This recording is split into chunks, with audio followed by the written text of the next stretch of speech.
Et les États-Unis appellent ses ressortissants à quitter l'Irak le plus tôt possible par les voies aériennes, si cela est possible, sinon par les voies terrestres. On va prendre justement tout de suite la direction de Bagdad pour rejoindre Sarah Benaïda. Bonjour Sarah, vous êtes la chef du bureau de l'AFP à Bagdad, l'agence France Presse. Sarah, le leader chiite irakien Moqtada al-Sadr a réagi ce matin. Il annonce réactiver l'armée du Mahdi. Il s'agit des milices anti-américains qu'il avait fondées après l'invasion de l'Irak en mars 2003.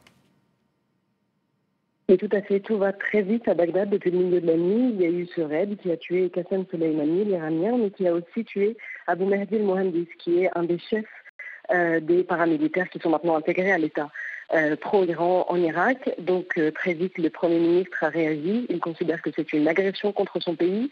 Demain, le Parlement doit se réunir pour évaluer la situation et certains laissent entendre qu'ils vont essayer de revoir la situation des 5200 soldats américains qui sont déjà déployés dans le pays.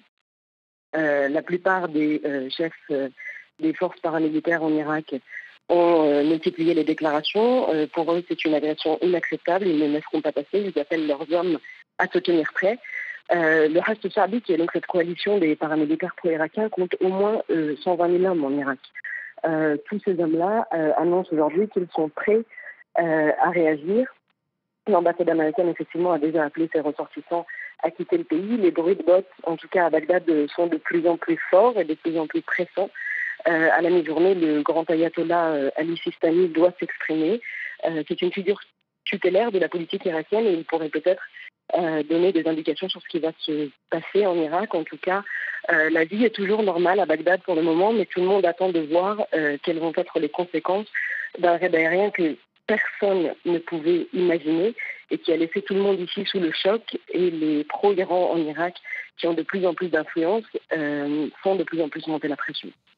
Merci Sarah Benaïda.